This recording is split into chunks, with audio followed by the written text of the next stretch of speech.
Seorang petugas keamanan bersama ayahnya menjadi korban penganiayaan setelah menegur sekelompok warga yang bermain layangan di area salah satu perumahan. Keluarga dari ayah dan anak yang mengalami penganiayaan melaporkan insiden yang dialaminya ke Polrestabes Palembang. Museum Sultan Mahmud Badarudin II tetap menjadi magnet wisata di Palembang.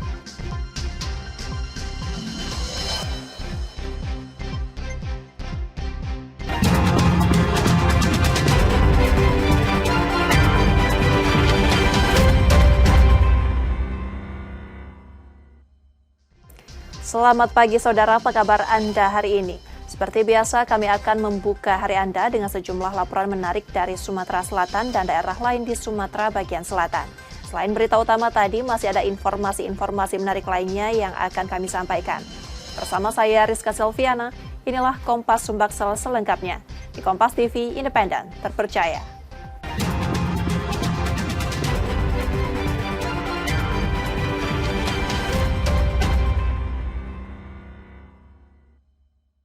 Di informasi pertama, saudara, seorang petugas keamanan bersama ayahnya menjadi korban penganiayaan setelah menegur sekelompok warga yang bermain layangan di area salah satu perumahan. Akibat insiden itu, ayah dan anak menderita luka serius.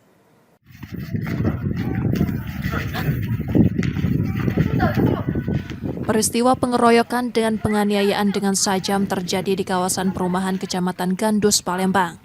Seorang petugas keamanan, Gilang, menjadi korban pengeroyokan, sementara ayahnya Usman mengalami luka sajam serius hingga harus dilarikan ke Rumah Sakit Siti Khadijah. Insiden bermula ketika Gilang menegur sekelompok warga yang bermain layangan di area salah satu perumahan. Teguran itu memicu kemarahan hingga berujung pengeroyokan terhadap Gilang. Korban kemudian dipaksa pulang untuk melapor ke orang tuanya. Tidak terima anaknya dianiaya, Usman bersama keluarganya mendatangi rumah pelaku untuk meminta pertanggungjawaban. Situasi memanas hingga salah satu pelaku keluar membawa sajam dan melukai Usman di bagian perut. Ada anak namanya Gilang. Gilang ini dipercaya untuk menjaga keamanan di perumahan Geria Lestari. Nah, Geria Lestari dengan Taman Asri ini berdampingan, cuma terpisah tembok. Terus? Dia ini selaku keamanan menegur kan warga di luar komplek, di luar Geria Asri itu, Geria Lestari. Jangan sampai main layangan ke dalam sini, jangan ganggu warga ada dalam kompleks sini. Ya. Kemungkinan tidak nerimo kan. Jadi dikeroyok lah si Gilang tadi. Nah, tiba-tiba dia sampai sana kan. Wong tuanya Gilang nih tadi ngomong katanya. Yang anak-anak yang ngeroyok anakku tadi. Keluar bawa saja. Akhirnya berapa orang yang jadi korban kena celurit itu? Siko, ayahnya dari Gilang tadi. Kondisinya seperti apa sekarang? Kondisinya mengkhawatirkan, kritis di rumah sakit sekarang. Seperti apa lupa ini? Kasus ini telah dilaporkan ke Polrestabes Palembang. Keluarga korban berharap pelaku segera ditangkap dan diproses sesuai hukum yang berlaku. Muklas Diferensial, Kompas TV, Palembang, Sumatera Selatan. Keluarga dari ayah dan anak yang mengalami penganiayaan melaporkan insiden yang dialaminya ke Polrestabes Palembang.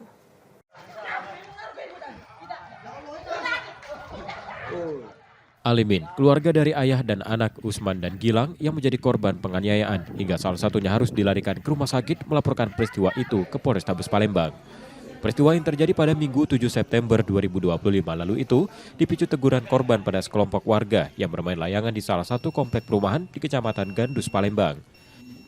Terus ada anak-anak main ke perumahan itu, ditegur oleh adik itu, terus dikeroyok. Ada berapa yang ngoyok, Kak? 3 atau 4 kan? Ada berapa, Kak? 3 sampai 4 lah kira. Ya, 3-4. Kalau senjata dah, Kak? Hah? Kalau senjata dah? Mau jatuh satu kan? awalnya terakhir. Awal nanti. Terus? Begitu bapak Bila bapak datang, balik ke rumah ada jatuh. Senjata apa yang bawa, Pak? Hah? Senjata apa yang bawa? Tajam jenis apa? Ya bisa mencelurit. Apa be yang luka? Kok adik aku tuh di sini. Oh.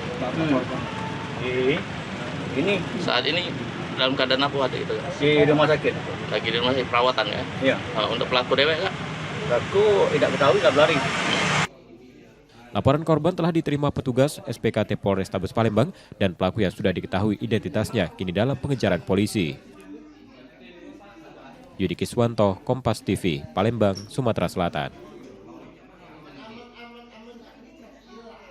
Seorang pengusaha di Palembang, Sumatera Selatan diduga tertipu proyek fiktif hingga mengalami kerugian 100 juta rupiah.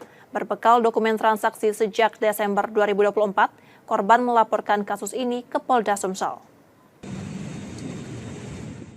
Ferry Sirajudin, warga Seberang Ulu 1 Palembang melapor ke Polda Sumsel atas dugaan penipuan proyek fiktif dengan kerugian mencapai 100 juta rupiah. Terlapor dalam kasus ini berinisial MIR. Kasus bermula pada Desember 2024 ketika MIR menawarkan proyek pemasangan rambu jalan tol Solo yang dijanjikan melalui seorang rekan. Tergiur dengan tawaran tersebut, Ferry menyerahkan uang 100 juta rupiah sebagai deposit dengan iming-iming keuntungan berupa sukses fee 5% setiap bulan. Namun alih-alih menerima keuntungan, uang yang diserahkan justru hilang. Hingga kini terlapor tidak memberikan respons atas penagihan maupun somasi yang telah dilayangkan pihak korban. Baik sukses fee yang 5% dari nilai deposit transfer tadi maupun proyek yang sampai sekarang untuk penerangan jalan tol tersebut tidak ada sama sekali, alias kabur ya. Nah, sudah kita komunikasikan baik WA, somasi 1-2 tapi tidak ada respon tanggapan. Nah, pada hari ini kita laporkan dengan tindak pidana penipuan dan penggelapan terhadap M. Iqbal Rabanasir dan kawan-kawan. Sebagai penguat laporan, korban menyertakan sejumlah bukti termasuk dokumen transaksi dengan harapan kasus ini segera ditangani kepolisian. Reski Oktora, Muklas Diferensial, Kompas TV, Palembang, Sumatera Selatan. Seorang lansia ditemukan meninggal dunia di dalam kamarnya. Diduga jenazah sudah lebih dari 3 hari. Warga Jalan Sultan Mansur Ilir Barat 2 Palembang digegerkan dengan penemuan seorang lansia yang meninggal dunia di dalam rumahnya. Korban diketahui bernama Rustam Effendi, 61 tahun, yang tinggal seorang diri. Jenazahnya ditemukan dalam kondisi membusuk dan mengeluarkan aroma menyengat. Penemuan bermula dari kecurigaan warga yang melihat rumah korban sepi tanpa aktivitas selama 2 hari. Saat mencoba dilihat dari jendela, warga langsung mencium bau tak sedap hingga akhirnya menjebol jendela untuk memastikan kondisi korban. Polisi bersama aparat terkait kemudian mengevakuasi jenazah ke Rumah Sakit Bayangkara Palembang untuk keperluan autopsi. Di kamar, di tetangga curiga bahwa 3 hari tidak ada menghidupkan lampu, berbau busuk, maka tetangga menghubungi Pak RT, Babin Katimas, Babinsah, kemudian menghubungi Polri. Dan setelah kita cek TKP ternyata memang pemilik rumah sudah meninggal. Kondisinya ada di kamar, kalau riwayatnya ada wilayah sakit. Hingga kini penyebab pasti kematian korban masih dalam penyelidikan. Muklas Diferensial, Kompas TV, Palembang, Sumatera Selatan. Kondisi memprihatinkan sekolah di Palembang kembali viral di media sosial. Para siswa terpaksa belajar dengan plafon kelas yang nyaris roboh. Sekolah dengan kondisi tidak layak kembali ditemukan di Palembang, Sumatera Selatan. Kali ini terjadi di SD Negeri 89 Palembang yang berlokasi di Jalan Ayani, Lorong Manggi, Silaberanti, Jakabaring. Meski tampak gagah dari luar, kondisi di dalam sekolah jauh dari kata aman. Plafon ruang kelas dan koridor terlihat memprihatinkan, banyak yang hampir roboh. Di beberapa kelas, plafon sengaja dilepas sehingga menimbulkan kebisingan, kebocoran saat hujan, hingga panas menyengat di kala siang terik. Tak hanya itu, genangan air dan banjir juga kerap mengintai. Dari total 18 ruangan belajar, hanya 4 yang dinilai layak digunakan. Nah, itu saya suruh tukang melepaskannya, karena kalau tidak dilepaskan takutnya nanti menimpa anak, bahaya. Nah, orang tua itu sudah banyak keluhan, jadi bagaimana Bu, sekolah ini kira-kira apa bisa dibangun? Nah, lantas kata saya, ya saya tidak bisa membangun, karena saya tidak ada uang dan uang bos Bu tidak cukup. Jadi kita tunggu saja kapan pemerintah untuk merehab sekolah ini. Kami harapkan semoga dalam waktu dekat ini kami bisa direhab ataupun dibangun. Wali murid berharap sekolah ini segera direnovasi karena kondisi sudah terjadi sejak lama. Kayaknya kayak itulah. Tidak ada perubahan. Tidak ada perubahan. Semestinya kayak mana pemerintah telah untuk membantu supaya anak-anak itu kan lebih itu lagi sekolahnya. Biar aman, Mbak ya. Iya, supaya aman. pun kagak ada apa-apa, hujan kagak apa kan yang puing itu kan bangkang tak bagus sekolah kan sama dengan sekolah lain. Istilah penonton kan bagus, kalau bukan negatif perubahan sekolahan sudah tahun ke tahun negatif perubahan. Tapi lah sudah dilakukan tapi masih negatif informasi. Siswa tetap tampak ceria bermain dan belajar, namun harapan terus disuarakan agar renovasi segera terwujud demi kenyamanan dan keselamatan. Muhammad Reza Pahlevi, Kompas TV, Palembang, Sumatera Selatan. Setelah jeda, saudara kami masih akan kembali dengan informasi dan sorotan menarik lainnya. Tetaplah bersama kami di Kompas Sumbaksel.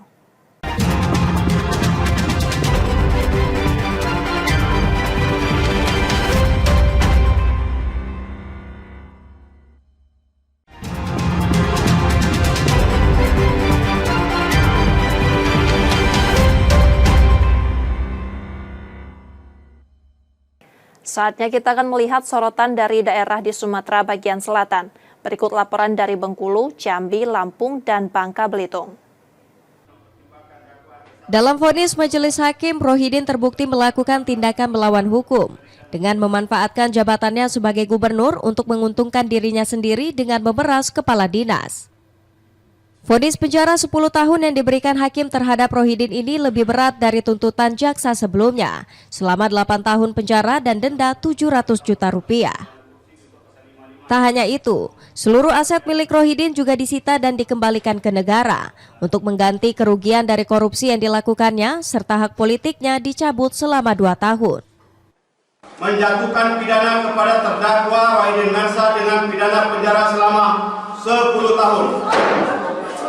Dan pidana denda sebesar 700 juta rupiah dengan ketentuan apabila tidak dibayar maka diganti dengan pidana kurungan selama 6 bulan. Menjatuhkan pidana kepada terdakwa Rohidin Mersa dengan pidana penjara dengan pidana pengganti. Atas vonis 10 tahun penjara, Rohidin mengatakan masih mempertimbangkan apakah akan mengajukan banding atau tidak. Kalau banding kita lihat situasinya. Saya kira soal banding, soal panjang hukuman tidak jadi persoalan. Yang penting itu dalam keputusan itu kebenaran terungkap dan keadilan kita dapatkan. Betul.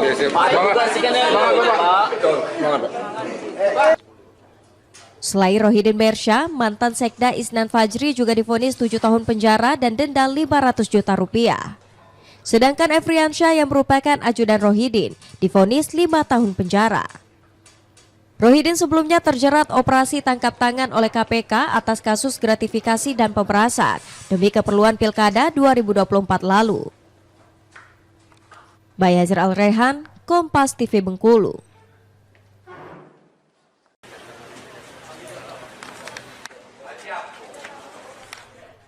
Warung bakso di kawasan Pantai Panjang menjadi target penggerebekan petugas gabungan.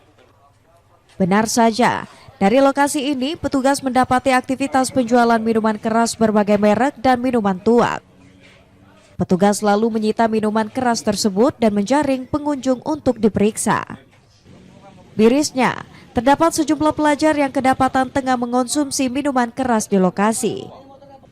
Selain menggerebek warung berkedok warung bakso, petugas juga merazia sejumlah tempat hiburan malam. Itu kan itu hasil informasi dari teman-teman Satpol PP bahwasannya sebenarnya di pinggiran pantai itu sudah dilakukan himbauan. Maka tadi kita datang ke sana pas kebetulan lagi patroli, pas kita cek ternyata bukan warung bakso. Dia memang warung bakso, usahanya bakso, tapi kalau malam itu mungkin menjual juga minum jenis tuak. Kita lagi dalamin nih tuaknya dari mana. Tuak yang masuk dari sini pantai itu kita dalamin. Ya, nanti kita bisa lakukan tindakan. Masih juga di sini ada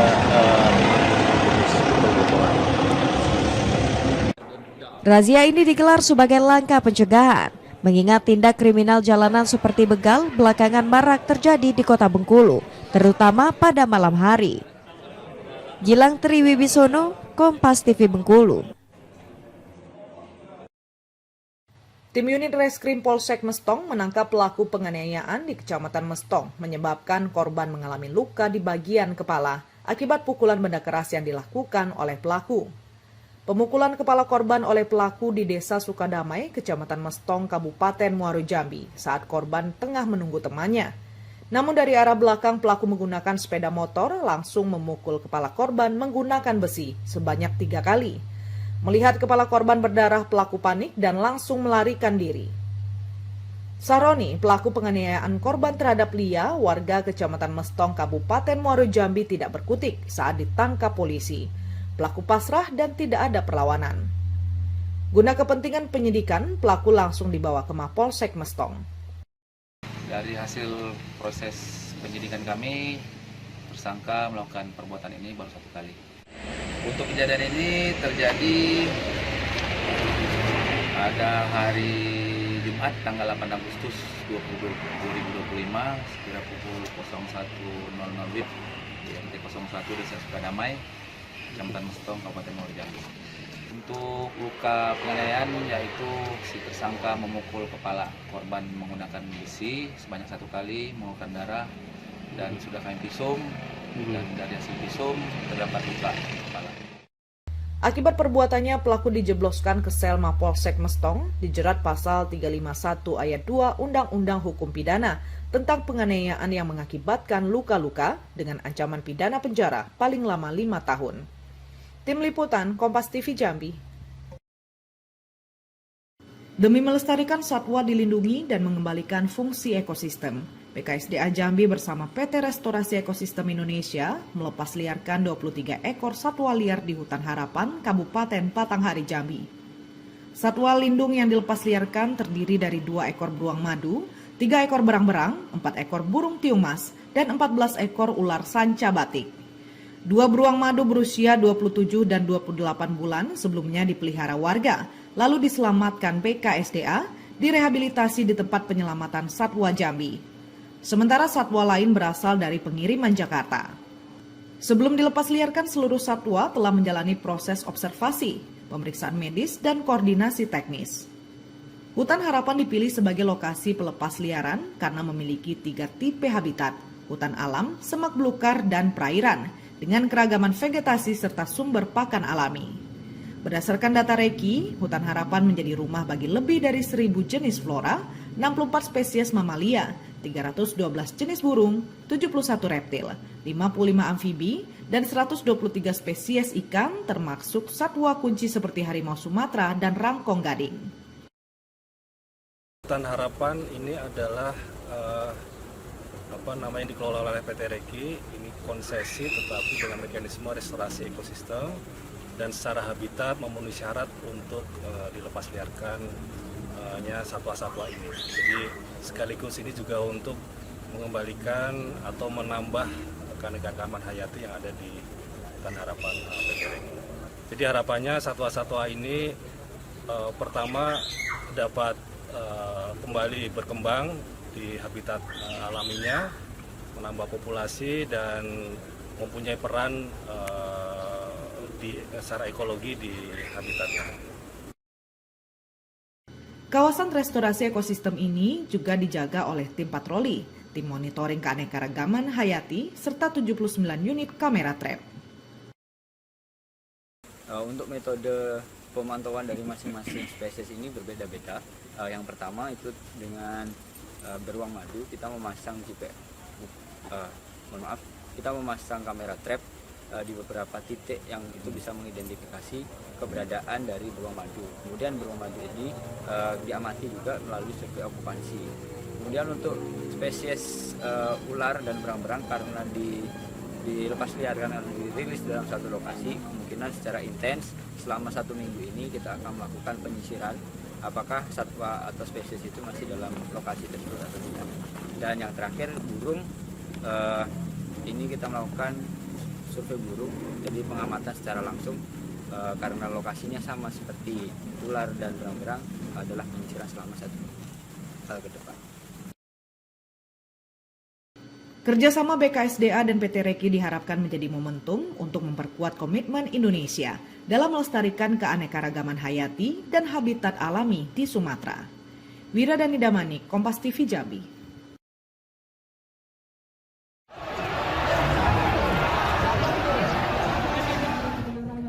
Ribuan massa aksi yang tergabung dalam Aliansi Lampung Melawan menggeruduk kantor DPRD Provinsi Lampung. dalam unjuk rasa menyampaikan aspirasi tuntutan kepada pemerintah. Dalam aksi kali ini, mahasiswa membawa 10 tuntutan, diantaranya mendesak pengesahan Undang-Undang Perampasan Aset, potong tunjangan dan gaji DPR, tingkatkan kualitas gaji dosen dan guru, memerintahkan Presiden Prabowo memecat menteri-menteri yang problematik. Sementara tuntutan lainnya yakni meminta Presiden menekan ketua partai yang menduduki jabatan di eksekutif maupun legislatif untuk diberhentikan atau direstrukturisasi dan adili pelaku pembunuhan Afan Kurniawan. Masa aksi juga meminta adanya evaluasi kinerja Polda Lampung, menolak rancangan Kitab Undang-Undang Hukum Pidana yang merugikan rakyat, menolak efisiensi terhadap sektor pendidikan dan kesehatan, hingga berhenti menggunakan pajak untuk menindas rakyat.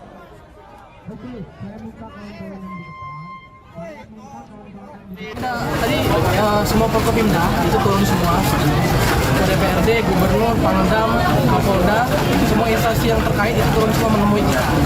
Dan mereka menandatangani apa yang menjadi tuntutan, yang membuktikan bahwa mereka menyepakati tuntutan-tuntutan kita untuk disampaikan kepada pusat. Ada tenggat waktu tahu gimana? Nah, tenggat waktu ada 24 jam. Kurang 24 jam tadi untuk tindakan merespon.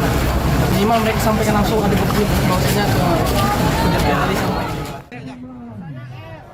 Unjuk rasa Aliansi Mahasiswa Lampung Melawan berlangsung damai dan kondusif, di mana Gubernur Lampung bersama Pangdam 21 Raden Inten, Kapolda Lampung, Ketua DPRD dan Kajati menemui masa aksi guna mendengarkan segala aspirasi dan tuntutan yang disampaikan. Dalam wawancaranya, Gubernur Rahmat Mirzani Jausal mengapresiasi unjuk rasa yang dilakukan mahasiswa bersama lapisan masyarakat lainnya yang berlangsung dengan damai dan kondusif. Ia berjanji akan membawa segala tuntutan masa aksi ke pemerintah pusat.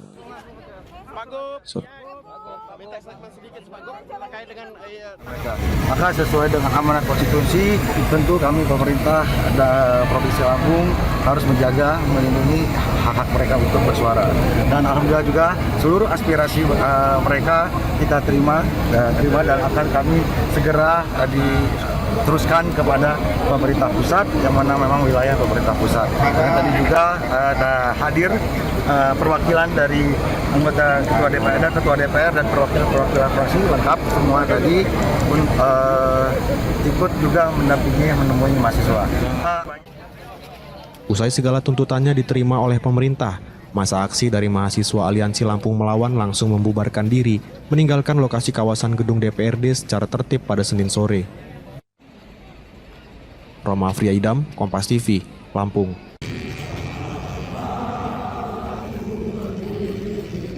Ratusan driver ojek online di Kota Pangkal Pinang melakukan aksi 1000 lilin di Tugu 0 km Pangkal Pinang. Aksi ini sebagai bentuk solidaritas dan kemanusiaan untuk mengenang seorang driver ojol, Afan Kurniawan, yang meninggal dunia setelah terlindas mobil rantis Brimob saat demonstrasi sedang berlangsung di gedung DPR RI pada Kamis lalu. Dalam aksi damai tersebut, para driver ojol membacakan surat pernyataan dengan beberapa poin tuntutan dengan dihadiri langsung oleh Kapolda Bangka Belitung. Mereka meminta agar pelaku diproses hukum secara transparan.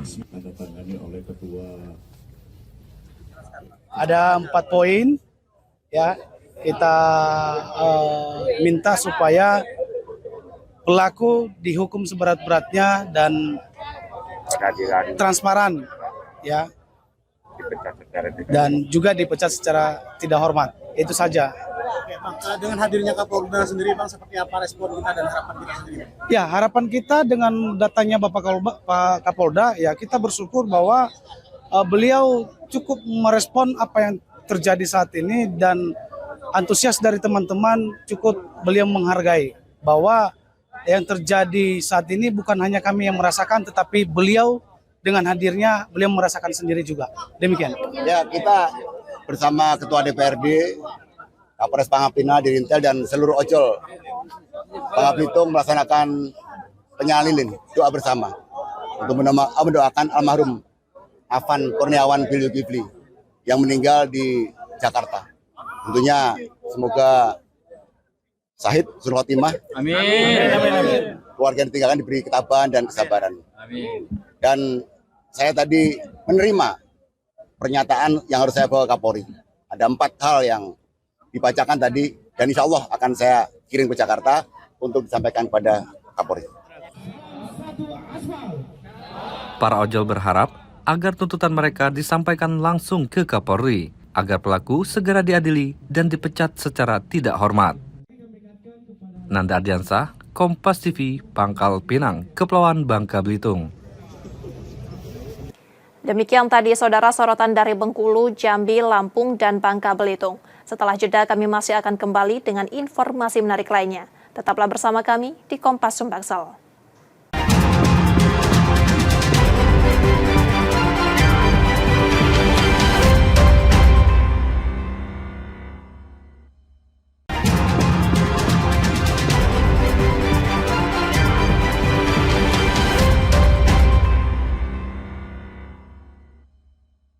Rizka Silviana masih menemani Anda di Kompas Sumbaksel, saudara. Komunitas ojol membagikan bunga pada aparat dan warga yang turut menjaga ketertiban kota. Aksi ini menyusul suasana aman usai unjuk rasa mahasiswa 1 September lalu.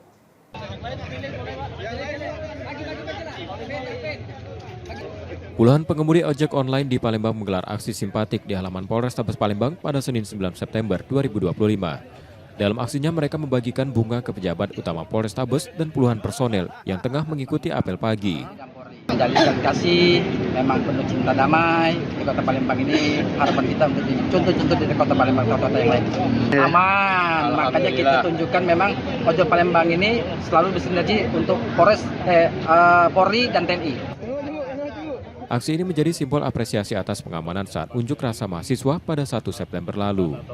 Di minggu lalu, khususnya demo tentang ojol maupun demo mahasiswa, tidak berdampak hal-hal yang negatif.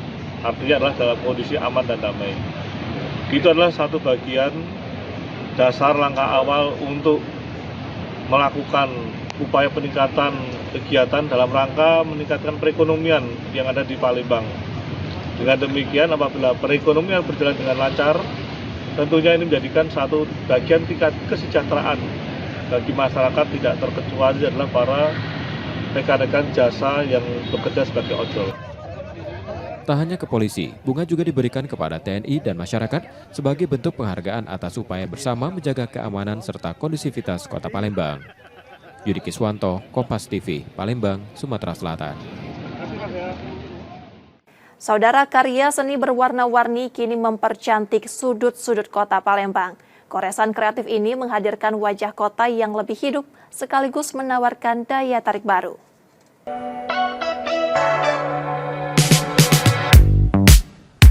Dengan tema goresan Cindo Palembang Belaga, Stop Vandalisme, wajah Kota Palembang kini semakin berwarna. Dinding-dinding yang dulunya kosong disulap menjadi kanvas raksasa, dihiasi lukisan indah karya para seniman lokal. Sebanyak 20 seniman dari berbagai kalangan ikut ambil bagian dalam kegiatan yang digagas Pemkot Palembang lewat komunitas bersama Dewan Kesenian Palembang. Bukan sekedar mempercantik kota, karya ini menjadi wadah bagi seniman muda untuk menyalurkan bakat secara positif, menjauhkan mereka dari coretan vandalisme, sekaligus menghadirkan daya tarik baru. Sudut-sudut Kota Palembang ini menjadi bagus. Agar jadi indah, menjadi tempat tujuan wisata juga mungkin ya. Orang bisa berfoto di situ jadi bagus. Jadi sudut-sudut Kota Palembang menjadi indah dan bagus. Itu tadi goresan Palembang Belaga tadi. Tentang Palembang, pokoknya bukan soal Palembang aja. Menjadikan sudut Kota Palembang ini bagus, indah, belaga, itu istilah Pak Wali Kota. Jangan ada lagi coret-coretan yang tidak bermanfaat di dinding-dinding yang kosong. Harapan kita ke depan, Pak Wali sudah bilang kalau memang ini bagus, terus indah dan menjadi perhatian masyarakat, maka Pak Wali akan membuat titik yang lebih luas lagi di sudut-sudut kota yang ada Palembang. Ikon-ikon khas Palembang seperti iwak belido, jembatan Ampera, perahu bidar, hingga motif songket berpadu dalam sapuan warna yang ceria. 5 siswa SMA Negeri Sumsel juga ikut terlibat, menjadikan pengalaman ini sebagai ruang ekspresi pertama mereka di ruang publik.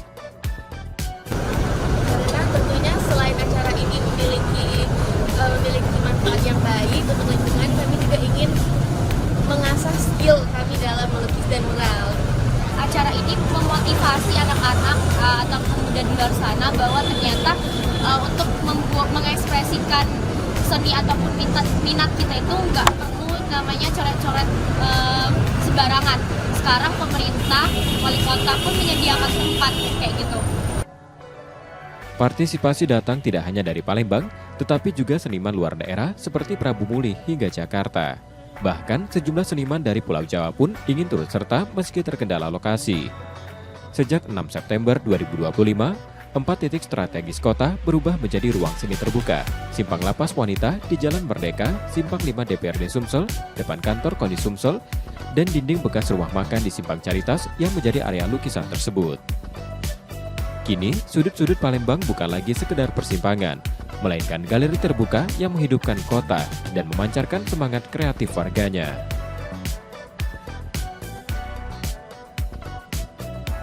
Muhammad Reza Pahlevi, Kompas TV, Palembang, Sumatera Selatan.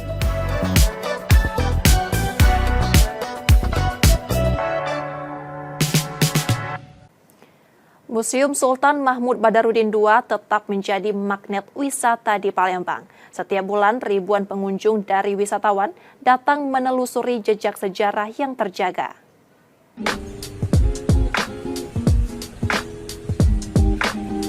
Sempat dipugar pada 2023, Museum Sultan Mahmud Badarudin II di Palembang kini tampil lebih segar dan modern. Sentuhan pembaruan termasuk pemanfaatan fitur digital membuatnya semakin dilirik wisatawan baik lokal maupun mancanegara. Setiap koleksi kini dilengkapi barcode yang bisa dipindai pengunjung untuk mendapatkan informasi. Fasilitas ini kian memudahkan wisatawan, terutama turis asing, karena tersedia penjelasan dalam bahasa Inggris. Sudah ada budayanya, jangan sampai budaya kita yang ini hilang dengan dikalahkan oleh budaya-budaya luar. Terus harapan kita juga dari masyarakat juga untuk mengenal sejarah zaman dulu, zaman Kesultanan dengan zaman Sriwijaya, mengenal budaya kita sendiri, jangan sampai hilang. Dalam keseharian, museum ini tak pernah sepi. Puluhan hingga ratusan pengunjung datang silih berganti, mayoritas diantaranya para pelajar yang ingin mengenal sejarah lebih dekat. Dengan tiket masuk hanya Rp2.000 hingga Rp20.000, museum ini menawarkan pengalaman berharga menelusuri jejak panjang Palembang, termasuk kejayaan Kerajaan Sriwijaya. Cuma kok kecil sekali ya, rasanya untuk pemeliharaan saya kira butuh biaya yang cukup besar. Bahkan ini mungkin subsidi pemerintah kalau perlu ditingkatkan. Ya. Nah, itu harga tiketnya murah Pak ya? Terlalu murah ya untuk ini ya, hanya Rp15.000 rasanya. Tetapi kadang-kadang juga masyarakat kalau dinaikkan juga kok mahal. Tetapi ilmu saya kira tidak memandang berapa. Kalau perlu ada semacam apa itu istilahnya untuk sumbangan secara swadaya, itu perlu juga Sebagai pusat wisata sejarah sekaligus ruang edukasi, Museum SMB 2 terus berbenah mengikuti zaman. Upaya ini menjadi jalan untuk merangkul generasi muda agar kian mencintai dan memahami sejarah bangsanya. Muhammad Reza Pahlevi, Kompas TV, Palembang, Sumatera Selatan.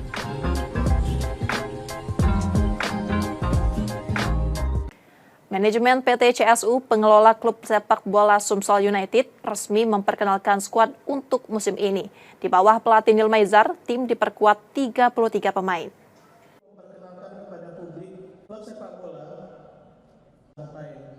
Jelang bergulirnya kompetisi Championship 2025-2026, manajemen PT Cahaya Sumsel United memperkenalkan pemain musim ini. Di bawah pelatih Nil Maizar, Sumsel United diperkuat 33 pemain seperti Bayu Gatra, Yu Chun Le, Fernando Barbosa, Diego Pires Dal Ocha, Juninho Cabral, hingga Rahmat Hidayat. Pembina olahraga Sumatera Selatan Herman Deru berharap Sumsel United mampu berprestasi membanggakan dan dikelola dengan transparan. Kehadiran klub ini diharapkan dapat membangkitkan kembali semangat sepak bola di Sumatera Selatan maupun di tingkat nasional. Ini mumpung masih muda, baru berusia 4 bulan sejak keputusan PSSI.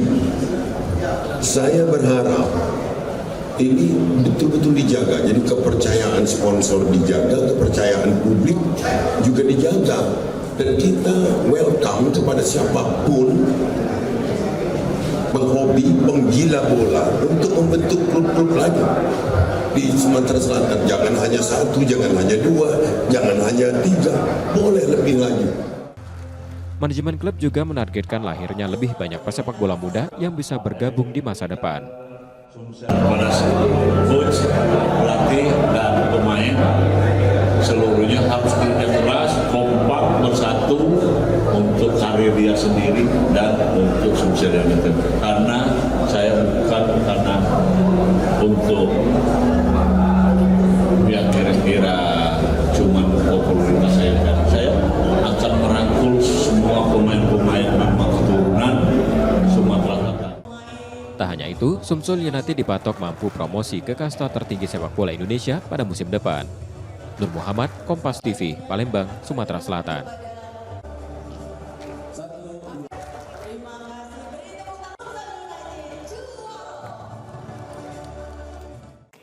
Saudara, kami jeda sejenak, setelah itu kami masih akan kembali. Tetaplah bersama kami di Kompas Sumbaksel.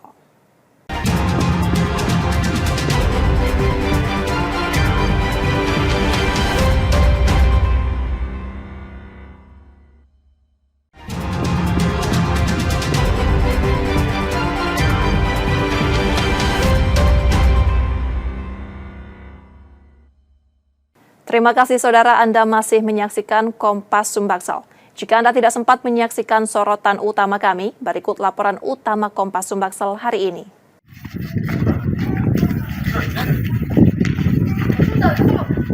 Peristiwa pengeroyokan dan penganiayaan dengan sajam terjadi di kawasan perumahan Kecamatan Gandus, Palembang. Seorang petugas keamanan, Gilang, menjadi korban pengeroyokan, sementara ayahnya Usman mengalami luka sajam serius hingga harus dilarikan ke Rumah Sakit Siti Khadijah. Insiden bermula ketika Gilang menegur sekelompok warga yang bermain layangan di area salah satu perumahan. Teguran itu memicu kemarahan hingga berujung pengeroyokan terhadap Gilang. Korban kemudian dipaksa pulang untuk melapor ke orang tuanya. Tidak terima anaknya dianiaya, Usman bersama keluarganya mendatangi rumah pelaku untuk meminta pertanggungjawaban. Situasi memanas hingga salah satu pelaku keluar membawa sajam dan melukai Usman di bagian perut. Ada anak namanya Gilang. Gilang ini dipercaya untuk menjaga keamanan di perumahan Geria Lestari. Nah, Geria Lestari dengan Taman Asri ini berdampingan, cuma terpisah tembok. Terus? Dia ini selaku keamanan menegur kan warga di luar komplek, di luar Geria Asri itu, Geria Lestari. Jangan sampai main layangan ke dalam sini, jangan ganggu warga ada dalam kompleks sini. Ya. Kemungkinan tidak nerimo kan. Jadi dikeroyok lah si Gilang tadi. Ya, tiba-tiba dia sampai sana kan. Wong tuanya Gilang nih tadi ngomong, mano katanya, yang anak-anak yang ngeroyok anakku tadi. Keluar bawa saja. Akhirnya berapa orang yang jadi korban kena celurit itu? Siko, ayahnya dari Gilang tadi. Kondisinya seperti apa sekarang? Kondisinya mengkhawatirkan, kritis di rumah sakit sekarang. Seperti apa lupa ini? Kasus ini telah dilaporkan ke Polrestabes Palembang. Keluarga korban berharap pelaku segera ditangkap dan diproses sesuai hukum yang berlaku. Muklas Diferensial, Kompas TV, Palembang, Sumatera Selatan.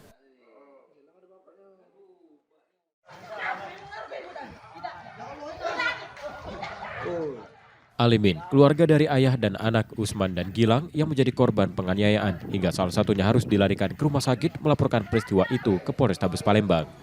Peristiwa yang terjadi pada Minggu 7 September 2025 lalu itu dipicu teguran korban pada sekelompok warga yang bermain layangan di salah satu komplek perumahan di Kecamatan Gandus, Palembang.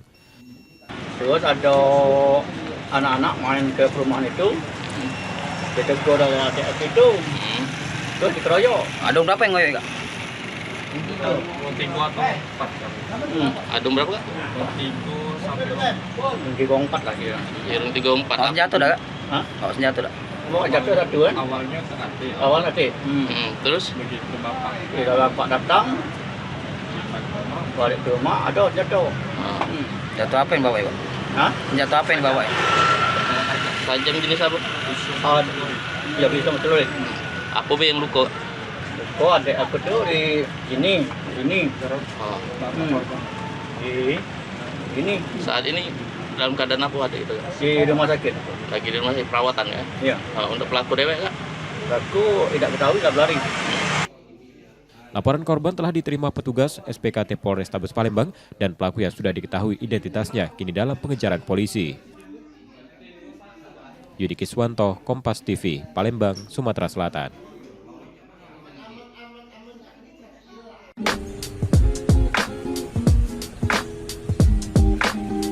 Sempat dipugar pada 2023, Museum Sultan Mahmud Badarudin II di Palembang kini tampil lebih segar dan modern. Sentuhan pembaruan termasuk pemanfaatan fitur digital membuatnya semakin dilirik wisatawan baik lokal maupun mancanegara. Setiap koleksi kini dilengkapi barcode yang bisa dipindai pengunjung untuk mendapatkan informasi. Fasilitas ini kian memudahkan wisatawan, terutama turis asing, karena tersedia penjelasan dalam bahasa Inggris. Sudah ada budayanya, jangan sampai budaya kita yang ini hilang dengan dikalahkan oleh budaya-budaya luar. Terus harapan kita juga dari masyarakat juga untuk mengenal sejarah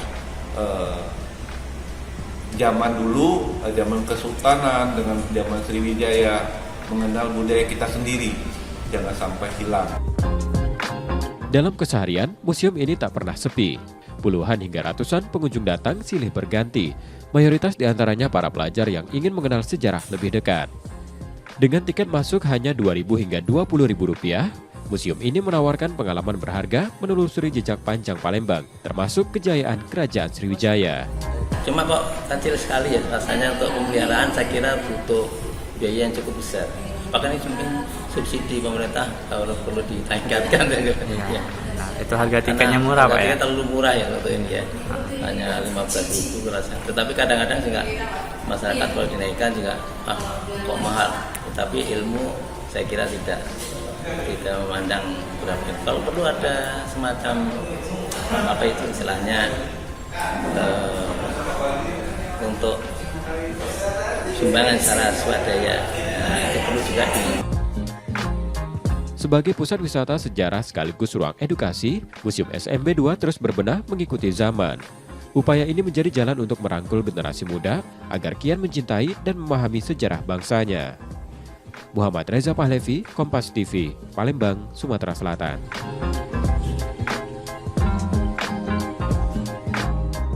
Informasi tadi saudara menjadi akhir dari Kompas Sumbaksel hari ini. Tetap saksikan konten lokal di Kompas TV setiap hari mulai pukul 4.30 hingga 7 pagi. Saudara, media adalah pilar yang menjaga keseimbangan informasi. Dengan menonton Kompas TV Palembang, Anda membantu memastikan media terus ada, menyajikan berita yang dapat dipercaya. Kembali kami mengingatkan bagi Anda yang ingin berbagi informasi atau kritik dan saran, dapat mengakses media sosial kami di @KompasTV Palembang. Akhirnya saya Rizka Silviana pamit, tetaplah menyaksikan Kompas TV, independen terpercaya. Terima kasih sudah menonton dan sampai jumpa.